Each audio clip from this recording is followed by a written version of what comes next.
오늘 본문 30절에 보면 맹인 두 사람이 길가에 앉았다가 예수님을 만나는 장면이 나옵니다. 맹인 두 사람은 예수님 앞에 간절히 청원을 합니다. 눈뜨기를 원하는 거죠. 그 전에 예수님께서 그 두 사람에게 물어보십니다. 내가 너에게 무엇 해주기를 원하느냐? 여러분, 두 사람이 예수님에게 이러한 물음을 받았다고 하는 것이 오늘 본문에 앞선 그 상황과 거의 비슷해요. 오늘 본문에 바로 앞선 내용이 뭐죠? 예수님의 제자 중 두 사람, 세베대의 두 아들 야고보와 요한이 예수님 앞에 청함이 있었습니다. 물론 그의 어머니가 청했다고는 하지만 사실은 그 두 사람이 청한 것으로 다른 복음서에서 기록이 되어 있고 마태복음에서도 사실 그 마음들이 비춰졌습니다. 예수님이 그 두 제자에게 물어봐요. 너희에게 무엇 해주기를 원하느냐? 거의 같은 흐름입니다. 오늘 맹인 두 사람, 또 예수님의 제자 두 사람, 너희에게 무엇 해주기를 원하느냐? 같은 질문. 근데 여러분, 아주 상반된 결과를 얻게 됩니다. 예수님께서 제자들에게, 야고보와 요한에게 내가 너희에게 무엇 해주기를 원하느냐? 그들은 대답했어요. 주의 나라에서 하나는 주의 우편에 하나는 주의 좌편에 앉게 하옵소서. 예수님께서 말씀하십니다. 너희가 지금 구하는 것을 알지 못하는도다. 잘못 알고 그것을 구하고 있다. 잘못된 기도라는 거예요. 맹인 두 사람에게 예수님 물어보십니다. 너희는 무엇 해주기를 원하느냐? 주여, 우리가 눈뜨기를 원하나이다. 여러분, 예수님은 그 믿음을 보셨어요. 그래서 내 믿음이 너를 구원하였느니라 그들의 믿음을 칭찬하시고 또 그들에게 그대로 응답해 주셨습니다. 여러분, 3년여 동안 예수님을 따라온 제자들, 그 제자들에게는 참된 믿음을 발견하지 못하셨어요. 그런데 한 번도 예수님을 만나지 못했고 오직 소문으로만 예수님을 들었던 이 맹인들에게는 참된 믿음을 예수님 보셨다는 거예요. 먼저 된 자가 나중되고 나중된 자가 먼저 된다 하는 말씀이 여기에 해당되는 거예요. 오늘도 예수님께서는 여러분 참된 믿음의 사람들을 찾으십니다. 여러분, 오늘 본문 시작인 29절에 보니까 큰 무리가 예수님을 따랐다고 했습니다. 많은 사람이 예수님을 따르는데 그 중에 예수님께서 보시는 믿음, 받으실 만한 믿음은 딱 두 사람밖에 없었어요. 오늘 본문의 맹인 두 사람. 지금도 많은 무리가 예수님을 믿는다고는 하지만 그 중에서 예수님께서 받으실 만한 믿음은 과연 얼마나 될까? 정말 중요한 것은 그 믿음 안에 나도 포함이 될 만한 사람인가? 오늘 말씀을 통해서 우리 다시 한번 우리의 믿음이 점검되기를 축복합니다. 믿음이 점검되되 여러분, 기준은 나에게 있지 않고 하나님 말씀의 기준이 있다는 걸 꼭 기억하셔야 됩니다. 자, 우리 다시 한번 29절 말씀을 봅니다. 그들이 여리고에서 떠나갈 때에 큰 무리가 예수를 따르더라. 자, 여리고를 떠나갈 때에, 자, 들어왔을 때에 관한 기록은 없어요. 그런데 오늘 본문에는 없는데 마가복음에서는 이게 기록이 되어 있습니다. 마가복음 10장 46절 상반절 보시면 그들이 여리고에 이르렀더니 예수께서 제자들과 허다한 무리와 함께 여리고에서 나가실 때에, 저는 좀 이 구절이 특별했어요. 예수님이 여리고에 이르셨어요. 들어오셨어요. 그런데 여리고에서는 아무 일 없이 여리고를 나가십니다. 그러니까 여리고에서 나가실 때에 맹인 두 사람 만난 거거든요. 그러니까 들어오셔서 이 시간까지 여리고에서는 아무 기적도 일어나지 않았다는 겁니다.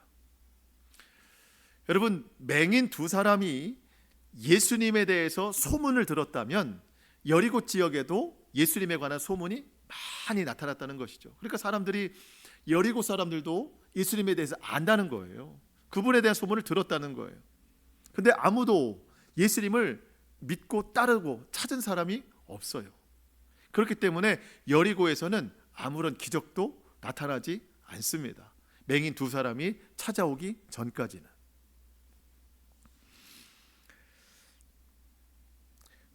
이와 대조를 이루는 것이 있는데요. 여러분, 게네사렛이라는 땅입니다.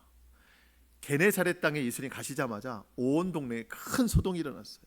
모든 동네가 예수님에 대한 소문으로 예수님 앞에 다 나와서 놀라운 기적을 체험하는데요. 그 장면을 한번 말씀으로 보겠습니다. 마태복음 14장 34절 35절. 그들이 건너가, 그러니까 예수님과 제자들이 배를 타고 건너가서 게네사렛 땅에 이르렀는데 그곳 사람들이 예수이신 줄을 알고 그 근방에 두루 통지하여, 그러니까 우리 마을에 예수님이 오셨다, 모든 병자를 예수께 데리고 와서 다만 예수의 옷자락에라도 손을 대게 하시기를 간구하니 손을 대는 자는 다 나음을 얻으니라. 다시 한번요. 그들이 게네사렛 땅에 이르니. 자, 예수님과 제자들이 게네사렛 땅에 들어가셨습니다. 오늘 본문에 예수님께서 게네사렛 땅 여리고에 이르렀더니, 여러분, 이르는 건 마찬가지예요. 그런데 예수님에 대해서 반응하신 것이 완전히 달랐습니다. 반응하는 것이. 그 반응에 따라 예수님의 역사도 다르게 나타난다는 겁니다. 오늘 우리가 같은 공간에서 예수님을 예배합니다. 우리뿐만 아니라 온 교회가 오늘 거룩한 주일에 하나님을 다 예배하겠죠. 많은 사람들이 하나님을 예배합니다. 그렇지만 모두가 다 같은 결과를 얻는 것은 아닙니다. 반응하는 자가, 예수님께 반응하는 자가 예수님의 반응이 나타난다는 거예요. 전심으로 하나님을 예배하는 자. 그리고 여러분, 예배는 반응이에요. 뭐 저한테 반응하라는 게 아니라 하나님에 대한 반응이에요. 그리고 말씀은 반응입니다. 하나님에 대해서. 그리고 예수님께서 이루실 것을 믿음으로 고백하는 반응. 여러분, 게네사렛 땅의 사람들이 얼마나 간절했습니까? 예수님의 옷자락이라도 만지면, 왜냐하면 그 동네 사람들이 다 나왔기 때문에 예수님 근처까지 가기도 어려운 거예요. 예수님 만지기가 어려운 거예요. 그래서 옷자락이라도 만지면 낫겠나이다. 여러분, 그런 여인도 있었잖아요. 그런 것처럼 그 믿음, 그런 반응으로 예수님 앞에 나아가는 자는 예수님께서 그대로 행하신다는 거예요.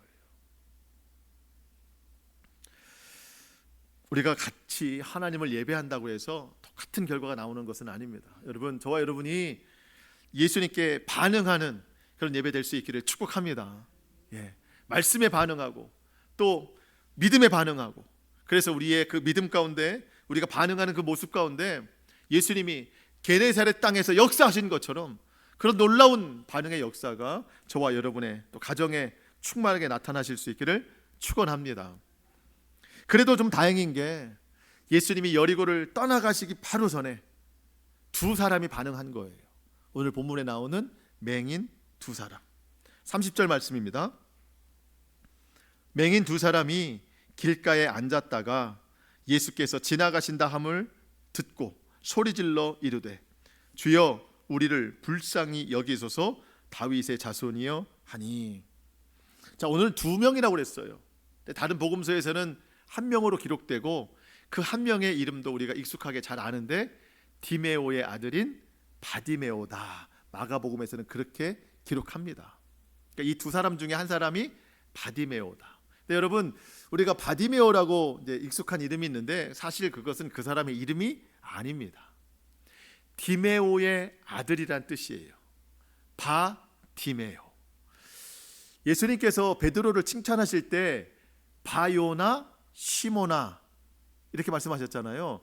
바요나, 요나의 아들아, 요나의 아들 시모나라는 뜻입니다. 이 바자는 아버지의 아들이라는 뜻이에요. 아버지라는 뜻이에요. 그러니까 바디메오, 디메오의 아들. 그러니까 성경에 바디메오라고는 알고 있지만 사실 이름이 거론된 건 아닙니다. 그러니까 그 사람은 그냥 디메오의 아들로 아는 것이고 자기 이름보다도 맹인으로 더 불려진 것이고, 또 마가복음에 보면 또 한 가지 설명이 있는데 맹인 거지 바디메오라고 나와요. 이게 그 사람에 대한 수식어예요. 사람들은 그를 평등한 존재로 인식하지 않아요.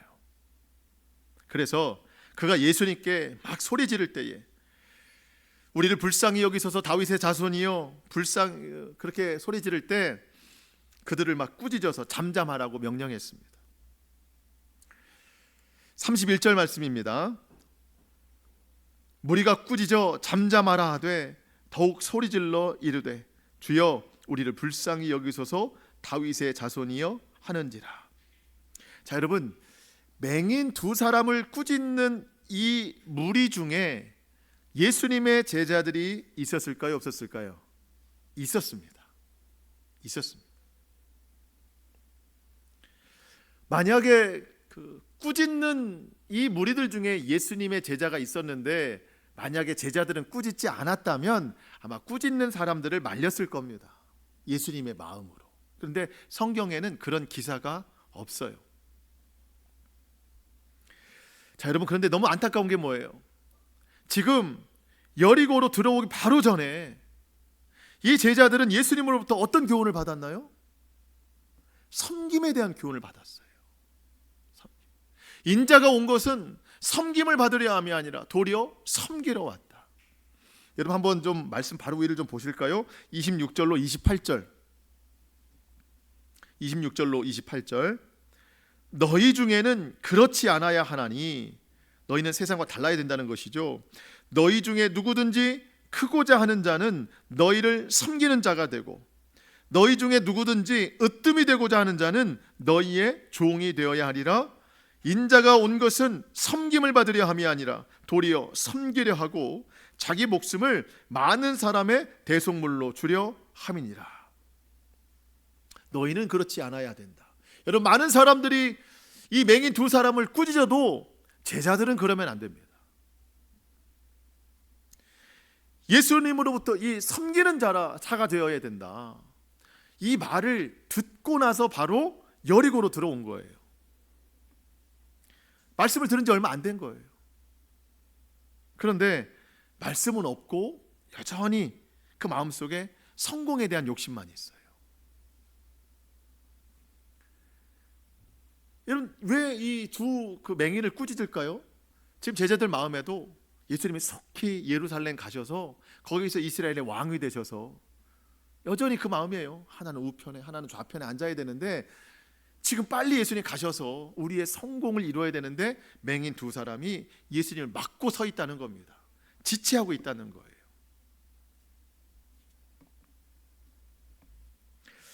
여러분, 우리가 예수님에 대해서 반응한다고 하는 것은요, 결국 말씀에 반응하는 것입니다. 서도에도 말씀드린 것처럼 예수님의 제자들은 3년 동안이나 예수님과 함께하면서 말씀도 듣고 또 놀라운 역사도 경험하고, 여러분, 실제로 제자들의 손을 통해서 그 기적이 막 나누어지기도 했잖아요. 그러면 이때쯤 되면 이제는 정말 예수님이 전부요, 예수님 말씀을 듣고 행하는 것이 이들에게 이제 익숙해져야 되는데 오히려 갈수록 말씀에 반응하는 것이 아니라 여전히 자기 욕심에만 반응하고 있어요. 근데 여러분, 오늘 본문에 나오는 이 맹인 두 사람은요, 예수님을 한 번도 만나본 적이 없어요. 그런데 단지 소문으로만 들었는데 여러분, 예수님에 대한 분명한 믿음을 지금 가지고 있습니다. 여러분, 그 맹인 두 사람이 예수님을 뭐라고 부르죠? 주여 우리를 불쌍히 여기소서 다윗의 자손이요. 여러분, 이것은요 아주 위대한 신앙 고백이에요. 예수님을 그냥 단지 높여 부르는 말이 아닙니다. 예수님이 어떤 분이신가를 정확히 알고 있는 거예요. 제자들도 아직 모르고 있는, 하지만 맹인들은 알고 있어요. 뭐죠? 예수님이 바로 그 구약의 선지자들로부터 예언된 그 메시아다. 그 다윗의 자손으로 오신 분이시다. 여러분, 그 선지서의 말씀에 메시아는 이 땅에 오시면 눈먼 자들 눈뜨게 하시고 갇힌 자들을 자유케 하신다고 하는 말씀이 예언되어 있어요. 여러분, 보실까요? 이사야 42장 1절, 하나님께서 이사야를 통해 예수님을 예언케 하시는 말씀입니다. 내가 붙드는 나의 종, 내 마음에 기뻐하는 자, 곧 내가 택한 사람을 보라. 내가 나의 영을 그에게 주었은즉, 예수님께 주었죠. 그가 이방에 정의를 베풀리라. 3절 말씀, 그분은 상한 갈대를 꺾지 아니하며 꺼져가는 등불을 끄지 아니하고 진실로 정의를 시행할 것이며, 뒤로 넘어가서 7절, 내가 눈먼 자의 눈을 밝히며 갇힌 자를 감옥에서 이끌며 흑암에 앉은 자를 감방에서 나오게 하리라. 여러분, 이게 이사야 선지자를 통해 메시아가 예언된 말씀입니다. 자, 그러면 오늘 이 맹인 두 사람은요, 예수님에 대해서 정확히 알고 있는 거예요. 여러분, 그냥 무턱대고 예수님께 나간 게 아닙니다. 이분이 메시아이고 메시아는 눈먼 자를 눈뜨게 하는 분이다. 그거에 대한 확신이 있어서 나가는 거예요. 여러분, 사람은 절대 눈 못 뜨게 합니다. 만약에 이 맹인 두 사람이 예수님의 제자들과 같이 우편 좌편에 높여줄 만한 그냥 세상 임금으로 온 줄만 알았다면 이렇게 못 나가요. 사람은 눈 못 뜨게 하잖아요. 그런데 하나님 보내신 메시아로서 오신 것을 알고 나간 거예요. 그래서 다윗의 자손이여 우리를 불쌍히 여기소서, 그 믿음으로 나아간 것입니다. 그 고대하던 그분이 여리고로 지나가시니까 소리를 지를 수밖에 없어요. 그런데 세상 성공 정도로 예수님을 알고 있는 이 사람들은 그들을 잠잠시키는 거예요. 자기들을 방해하고 있다. 여러분, 우리가 예수님을 알고 믿을 때 정말 잘 알고 잘 믿어야 됩니다. 그러려면 말씀을 듣고 읽고 깨닫고 그 말씀에 순종하기를 힘써야 된다는 겁니다. 물론 우리가 여러분 하나님 말씀을 다 이해할 수 있나요? 그렇지 못합니다. 다 기억할 수 있나요? 여러분, 그렇지 못해요. 그렇지만 그중 일부분이라도, 제가 늘 말씀드리지만 한 구절이라도 내가 기억하려고 붙들고 살려고 노력하면 여러분 점점 많은 말씀들이 이해되기 시작하고 기억이 되고 그만큼 우리의 마음이 충만해지고 우리의 영혼이 풍성해집니다. 자, 여러분, 오늘 주일에 여러분 함께 하나님 말씀을 나누고 있는데, 여러분 하나님의 말씀을 들으실 때 그냥 듣지 마시고 내가 일주일 동안 살아내야 될 말씀이라고 생각하고 들으셔야 돼요. 이거 없으면 안 된다고 하는, 생명의 줄을 붙잡듯 한 구절의 말씀이라도 붙잡으려고 들으셔야 됩니다. 그리고 흘려 들으려고 하는 것이 아니라 기억하려고 들으셔야 돼요. 이 중에 한 구절이라도. 그리고 순종하고자 하는 마음으로 들으셔야 됩니다. 또 매일 하나님 말씀 묵상하실 때에도 그날에 주시는 말씀을 붙들고 살아야 돼요. 그러기 위해서 묵상하시는 겁니다. 자, 예를 들어서 여러분 방법을 좀 알려드리면, 오늘 말씀 중에 여러분 어떤 말씀이 아직 안 들어오실 수도 있지만, 예를 들어서 오늘 맹인 두 사람이 예수님을 부르는 주여 우리를 불쌍히 여기소서 다윗의 자손이여, 오늘 이 말씀이 내 마음에 들어왔다 생각해 보세요. 아, 내가 그럼 오늘 이 말씀을 붙들고 일주일 동안 살아야 되겠다. 그러면 오늘부터 또 일주일 내내 우리는 이 말씀을 그냥 외우는 거예요. 읊조린다고 해요. 주여 나를 불쌍히 여기소서 다윗의 자손이여. 하루에도 몇 번씩. 여러분, 저도 책상 앞에 붙여놓거든요. 매일 제가 묵상한 말씀을. 그래서 그냥 습관적으로 봐요. 의도적으로 계속 봅니다. 읽어요. 또 읽어요. 그러다가 제가 그렇게 덜 성령 충만해서 살면 좋겠지만 저 그렇지 않거나, 근데 다른 신경이 막 빠질 때도 있어요. 다른 욕구가 올라올 때도 있고. 그러면은요 거기에 빠져 있어요. 벌써 거기에. 아니, 말씀이 여기 적혀 있는데도 거기에만 신경 쓰고 있어요. 그러다가 다시 이제 각성이 되는 거예요. 다시 이제 그 말씀을 붙드는 거예요. 말씀을. 자, 그때 깨달았어요. 말씀에 능력이 없는 것이 아니라 능력의 말씀을 내가 놓치니까 나에게 능력이 없구나. 말씀을 계속 제가 여러분 하루에 몇 번씩 지금보다 더 그 말씀을 붙들고 외우고 산다고 해보세요. 그러면 엉뚱한 생각이 들어올 때도 그 말씀이 계속 내 안에 있으면 그걸 물리치는 거예요. 예를 들어서 주여 나를 불쌍히 여기소서 다윗의 자손이여, 이 말씀을 일주일 동안 여러분 묵상한다고 생각해 보세요. 월요일, 화요일, 여러분 근심 걱정이 나를 막 파고들어요. 두려움이 막 몰려와요. 그때 여러분, 주여 나를 불쌍히 여기소서, 내가 예수를 믿노라 하면서 여전히 근심 가운데 놓여있는 나를 불쌍히 여기소서, 다윗의 자손이여. 그러면 여러분, 근심이 떠나갑니다. 말씀이 근심을 이기는 거예요. 또 근심만 있습니까? 내 마음에 미움이나 정죄, 비판이 있잖아요. 주여, 사랑하며 살라고 했는데, 용서하며 살라고 했는데 여전히 그런 삶을 살지 못하는 주여 나를 불쌍히 여기소서, 다윗의 자손이여 나를 불쌍히 여기소서. 그 말씀을 계속 읊조리면은요, 내 마음에서 미움이 떠나갑니다. 내가 하는 게 아니에요. 나는 못해요. 그 말씀이 자리 잡으면 미움이 떠나가는 거예요. 여러분, 우리가 얼마나 죄에 많이 노출되어 있고, 때로는 내가 일부러 짓는 죄도 있잖아요. 주여, 거룩하게 살라고 말씀하셨는데 내가 오늘 또 죄를 지었습니다.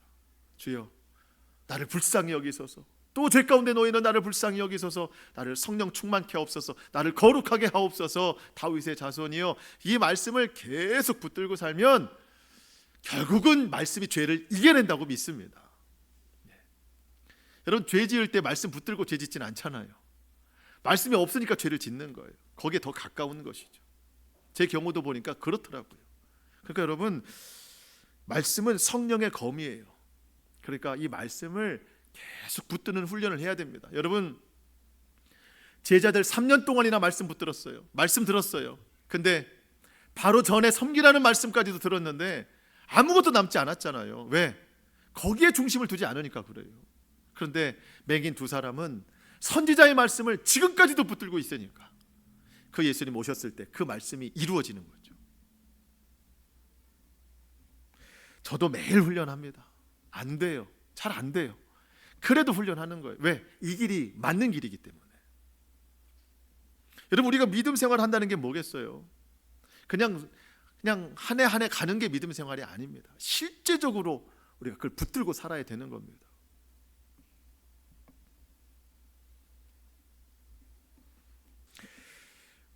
꾸짖고 잠잠하라 책망하는 그 무리들의 소리가 있죠. 맹인 두 사람은요, 더욱 소리 질러서, 여러분, 다른 기도 안 했어요. 똑같이 했어요. 주여, 우리를 불쌍히 여기소서, 다윗의 자손이요. 여러분, 이 외침이 기도예요.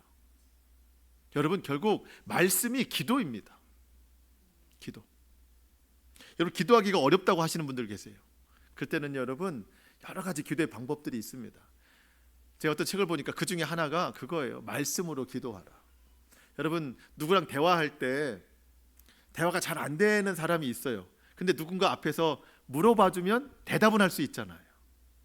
그러니까 기도를 할 때 혼자 하면 막막한데 말씀을 보고 하면 이 말씀이 나에게 질문하는 것 같아요. 살아있기 때문에. 그럼 그 말씀에 반응하는 거예요. 주여, 나를 불쌍히 여기소서, 다윗의 자손이요. 그래, 주님이 나를 불쌍히 여기시지. 내가 그 주님만 믿고 나아가야 돼. 주여, 나의 이런 모든 상황들 불쌍히 여겨 주시옵소서 하면서 그건 그냥 기도하는 거예요. 주님이 나에게 말을 걸어주셨으니. 여러분, 이 맹인 두 사람이 똑같이 외쳤어요. 다윗의 자손이여, 나를 불쌍히 여기소서. 두 번째 외침입니다. 여러분, 첫 번째 외침 때 예수님이 못 들으셨을까요? 들으셨죠. 근데 왜 못 들은 척 하셨을까? 사람들이 꾸짖고 책망하는 그 가운데 뚫고 나오는 믿음이 있느냐는 거예요. 그들의 외침을 기다리시는 겁니다. 기도를 방해하는 것을 뚫고 나오는 믿음이 있는가? 여러분, 만약에 이들에게 그 믿음이 없었다면요, 막 꾸짖고 책망하는 그 사람들과 아마 싸웠을 거예요. 안 그래도 늘 멸시당하는 사람이었는데 지금 내 앞에 예수님 지나가는데 그것도 막아서는 그 사람들과 아마 막 붙들고 싸웠을 거예요. 여러분, 사람이 제일 못 참을 때가 언제예요? 무시당했을 때, 자존심 상했을 때. 이때는 여러분, 물불 안 가립니다. 지금 이 맹인 두 사람이 사실 그런 상황입니다. 안 그래도 멸시받는데 지금 또 무시당했어요. 여러분, 그러면은요, 사실 믿음도 내려놓고 간절함 내려놓고 눈을 뜨고자 하는 열망도 내려놓고 그냥 싸우기 바쁠 거예요. 사람과 싸우면 예수님 못 봅니다. 예수님께서 보시는 거예요. 그 자존심, 그 무시당하는 것, 이 사람들과의 대치 다 뚫고 나에게 나올 수 있느냐? 결국 나가잖아요. 여러분, 기도는 방해를 많이 받습니다. 여러분 다 경험하실 거예요. 기도하려고 하면 기도 못하게 하는 이유들이 얼마나 많은지 몰라요. 근데 여러분 그 이유들에 주저앉으면 안 됩니다. 누구나 그 기도해야 될 이유가 많은 것처럼 누구에게나 기도 못할 이유들도 많이 있어요. 여러분 무엇 때문에 기도 못하세요? 뭐 많잖아요 우리가. 여러분 제가 방법을 좀 알려드리면 그 기도를 내가 못하는 이유들이 있잖아요. 거기에다가 그래서를 집어넣으세요. 그렇기 때문에를 집어넣으세요. 자, 예를 들어서 제일 기도 못하는 이유, 바빠서 못합니다. 그럼 바꿔서 뭐라고 기도해야 돼요? 바빠서 기도합니다. 나는 몸이 아파서 못해요. 아파서 기도합니다. 기도할 줄 몰라서 못해요. 기도할 줄 몰라서 기도하는 거예요. 그 이유 때문에 기도하는 거예요. 안 그러면 항상 그 이유에 사로잡혀서 평생 기도 못합니다. 여러분 누가 응답받습니까? 기도하는 사람이 응답받습니다. 누가 응답 못 받아요? 기도 안 하면 응답 못 받아요. 이건 너무나도 간단한 원리예요. 저는 오늘 본문에서 놀라운 원리를 하나 깨달았어요. 여러분 기도했는데 응답 못 받을 때 있잖아요. 그럼 이런 방법을 써보세요. 더욱 소리질러 이르되. 기도를 했는데도 하나님 응답을 안 해주신다? 그러면 더욱 소리질러 이르되. 여러분 기도 외에 다른 방법은 없어요. 기도했는데 안 됐으면 또 기도하는 거고, 그래도 안 됐으면 또 기도하는 거고, 그래도 안 됐으면 소리질러 하는 거고. 여러분 예수님께서 기도에 대한 아주 좋은 비유의 말씀을 주셨어요. 누가복음 18장 1절, 예수께서 그들에게 항상 기도하고, 여러분 기도는 항상 하는 겁니다. 그리고 뭐 하지 말아야 돼요? 낙심하지 말아야 될 것을 비유로 말씀하여 이르시되, 우리가 잘 아는 말씀이에요. 이르시되 어떤 도시에 하나님을 두려워하지 않고 사람을 무시하는 한 재판장이 있는데, 그 도시에 한 과부가 있어 자주 그에게 가서 내 원수에 대한 나의 원한을 풀어주소서 하되, 그가 얼마 동안 듣지 않다가, 얼마나 무시했겠어요. 하나님도 두려워하지 않는데. 후에는 속으로 생각하되, 내가 하나님을 두려워하지 않고 사람을 무시하나 이 과부가 나를 번거롭게 하니 내가 그 원한을 풀어주리라. 그렇지 않으면 늘 와서 나를 괴롭게 하리라 하였느니라. 자, 여러분 이 과부가 와서 재판장에게 뭐 아름답고 세련된 말로 했겠어요? 여러분 그렇게 안 하죠. 그냥 막 울었을 거예요. 오자마자 울고, 처음에는 막 내침을 당하고, 다음날 또 왔는데 그냥 막 울고 원한을 풀어달라는 얘기밖에 안 하죠. 또 내침을 당하고, 그냥 매일 와서 울고 내 원한을 풀어주소서, 뭐 자세한 얘기도 안 해요. 그냥 계속 하는 거예요. 그냥. 근데 얼마나 귀찮아요. 여러분 기도는 그냥 이렇게 하는 겁니다. 하나님 앞에 아름다운 말로 하는 것이 아니라 그냥 우는 거예요. 그리고 이 속에 있는 마음을 간절하게 그냥 직접적으로 표현하는 거예요. 주님이 말씀하십니다. 불의한 재판장도 들어주는데 하물며 너희 아버지께서 택한 자의 기도를 안 들어주시겠느냐. 안 들어주시는 이유는 하나예요. 기도하지 않기 때문에. 이유가 많아서. 여러분 기도의 모든 방해를 뚫고 힘써 기도하시기를 축복합니다. 여러분 기도하면 하나님 들어주세요. 항상 기도하되 낙심하지 아니하면, 예수님이 우리에게 이렇게 물어보시는데 32절, 예수께서 머물러 서서 그들을 불러 이르시되 너희에게 무엇을 하여 주기를 원하느냐. 기도하는 자에게. 맹인 두 사람이 뭐라고 대답합니까? 33절, 이르되 주여 우리의 눈 뜨기를 원하나이다. 이 너무 뻔한 질문과 뻔한 대답 같죠. 그런데 여러분 이게 너무 놀라운 고백이라는 거예요. 말씀드린 것처럼 이 맹인 두 사람은요, 아무나에게 이런 이야기 안 해요. 눈 뜨게 해달라는 이야기. 예수님이기 때문에, 이분이 메시아이기 때문에 이런 이 해결의 부탁을 할 수 있는 거예요. 눈 뜨는 것이 평생의 소망이었지만, 여러분, 이 눈을 뜬다고 하는 말 속에 예수님이 어떤 분이신가에 대한 분명한 고백이 있는 겁니다. 만약 그렇지 않았다면, 이분이 나의 눈을 뜨게 할 만한 분이 아니라면 무엇 해주기를 원하느냐 할 때 아마 저는 첫 번째가 보복일 것 같아요. 그동안 나에게 마음 상하게 했던 사람들, 이 사람들을 좀 하나님 법적으로 어떻게 좀 처리해 주세요. 아니면 뭐 눈 뜨는 것에 대한 소망이 없으니 주님 평생에 나와 내 가족이 먹고 살 것들을 채워주세요라든가, 아마 그런 부탁을 했겠죠. 그 정도의 위치라면. 근데 이분은 그분이 아니에요. 눈을 뜨게 하는 메시아예요. 여러분, 많이 다르죠? 하나는 주의 좌편에 하나는 주의 우편에 앉게 하소서라고 하는 세상 욕심에 사로잡힌 제자와는 전혀 다른 그런 믿음입니다. 예수님은 제자들에게 너희가 구하는 것을 알지 못하는도다 했어요. 저는 이걸 기록한 마태가 이 내용을 이 두 사람 보기 원하느냐, 뭘 원하느냐, 이 매치를 해놓은 것이 저는 이 뜻 같아요. 누가 앞을 못 보는 사람이냐, 누가 정말로 앞을 못 보는 사람이냐라는 것을 우리에게 생각하게 하시는 것 같아요. 여러분, 맹인 두 사람은요, 육신의 눈은 가려져 있지만 영의 눈으로 밝게 보는 사람입니다. 그런데 제자들은 두 눈은 열려 있지만 영이 가려져 있어요. 그래서 예수님의 말씀, 십자가, 순종 뭐 이런 것은 전혀 관심이 없고 그저 성공에만 관심이 있어요. 예수님과 함께한 시간으로 보면 정말 믿음이 충만해야 될 시간인데, 여러분, 믿음에 대해서 칭찬을 받은 적이 없어요. 근데 여러분, 반면에 맹인 두 사람은 예수님께 믿음에 대한 칭찬을 받았습니다. 오늘 본문에 나와 있지 않지만 같은 이야기를 하고 있는 누가복음에서는 이렇게 말합니다.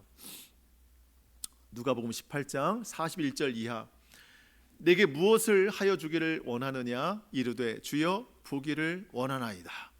예수께서 그에게 이르시되 보라. 그러니까 누가복음에서는 보라라고 했고요, 마가복음에서는 가라라고 했어요. 가면서 네 눈이 뜰 것이다. 그러니까 눈을 아직 안 뜨게 하셨어요. 그런데 눈보다 먼저 뭘 주셨어요? 내 믿음이 너를 구원하였느니라. 여러분, 예수님은 눈이 뜨이는 것보다 구원을 먼저 주셨어요. 왜? 구원받을 만한 믿음이기 때문에. 자, 구원을 주셨어요. 그 다음에 곧 보게 돼요. 순서가 달라요. 그들이 하나님께 영광을 돌리며 예수를 따르니 백성이 다 이를 보고 하나님을 찬양하니라. 여러분, 이들이 눈을 뜨고 한 일이 뭐예요? 하나님을 찬양했어요. 하나님께 영광 올려드렸습니다. 근데 제자들은 뭐예요? 예수님을 통해서 자기들이 영광 취하려고 하는 거죠. 누군가 하나님을 찬양하려고 하면 뭐 그거를 막은 건 아니지만, 그들보다 자기들 더 높은 자리에 올라가려고 막 꾸중하고 책망하고 이런 일들이 많이 있었어요. 오늘 정말 앞을 못 보는 사람은 누구인가?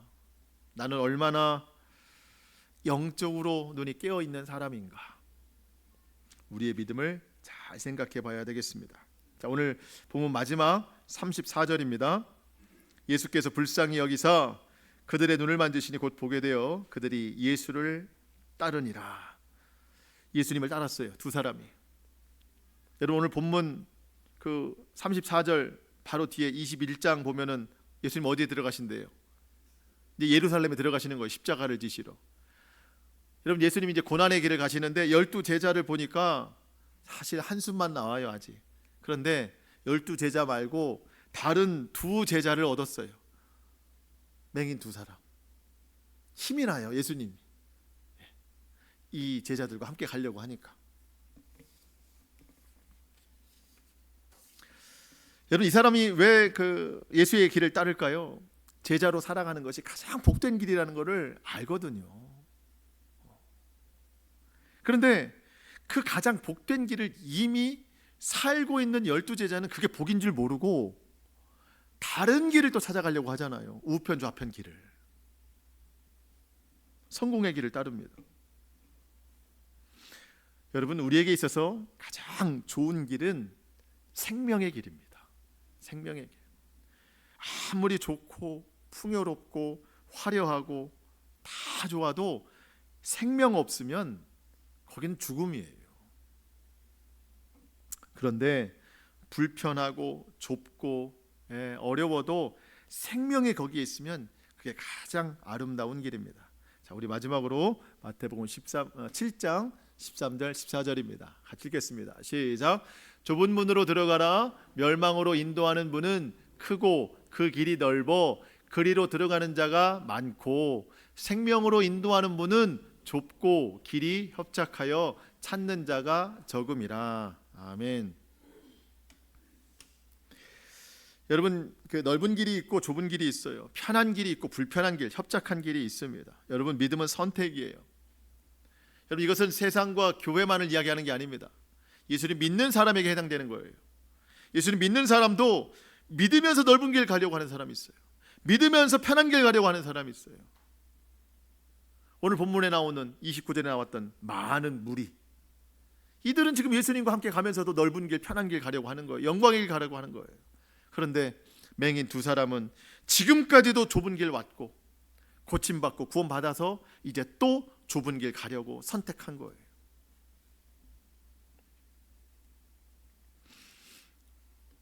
여러분, 우리가 넓은 길, 편한 길, 평탄한 길, 많은 사람들이 찾는 길, 거기서 많은 사람들과 어울려서 즐겁게 뭔가를 하려다가 그 길 끝에 멸망이 있다는 것을 우리가 모를 수 있거든요. 여러분, 불편하고 좁고 찾는 자가 적어요. 왜 사람들이 이 길 안 가지? 나만 손해보는 것 같아도 그 길이 생명의 길이면 거기에 구원이 있는 거예요. 여러분, 오늘도 성전에 나오셨어요. 예배하고 또 말씀 보고 또 여러분 기도하고, 세상이 볼 때 무가치 보여요. 세상이 볼 때 그런 것은 좁고 불편한 길 같아요. 예배와 말씀 없어도 그냥 넓은 길에서 사람들 만나고 즐기고, 뭐 굳이 기도 안 해도 그냥 삶에 큰 어려움 없으니까 그렇게 편하게 살자. 여러분, 이거는요 사단의 유혹과 시험입니다. 사단은 편한 길로 인도해서 멸망으로 끝냅니다. 하지만 예수님은 십자가로 인도해서, 제자의 길로 인도해서 천국으로 인도하십니다. 왜냐하면 거기에 생명이 있어요. 거기에만 구원이 있어요. 저와 여러분이 좁고 험해도 그 생명의 길을 따라 살아가는 믿음의 삶이 될 수 있기를 축복합니다. 말씀을 마치겠습니다. 제가 말씀을 준비하면서 한 가지 두려움이 있었어요. 우리의 시선이 정말 예수님을 보고 있는 거예요. 내 눈은 떠 있지만 정말 영적 맹인으로 살고 있는 것은 아닌가. 3년 동안 예수님을 따라다녔는데 말씀 하나가 없어서 세상 사는 것과 똑같이, 아니 세상보다 더 높은 자리에 올라가려고 하는 그 제자들의 모습이 나에게 있는 것은 아닌가. 여러분, 우리가 지금까지 예수님을 믿어와도 정말 얼마나 말씀대로 살아왔는지, 얼마나 믿음의 실제를 경험하고 있는지 다시 한번 깨닫기를 원합니다. 그래서 이 맹인 두 사람이 고침받고 하나님을 찬양하고 또 그 모습을 통해 많은 사람들이 주님께 영광을 올렸던 것처럼 저와 여러분이 하나님께 영광이요, 또 우리의 삶을 통해서 많은 사람들이 하나님께 영광을 올려드리는, 그렇게 주님의 도구로 쓰임받는 저와 여러분 될 수 있기를 주님의 이름으로 축복합니다. 아멘. 기도하시겠습니다.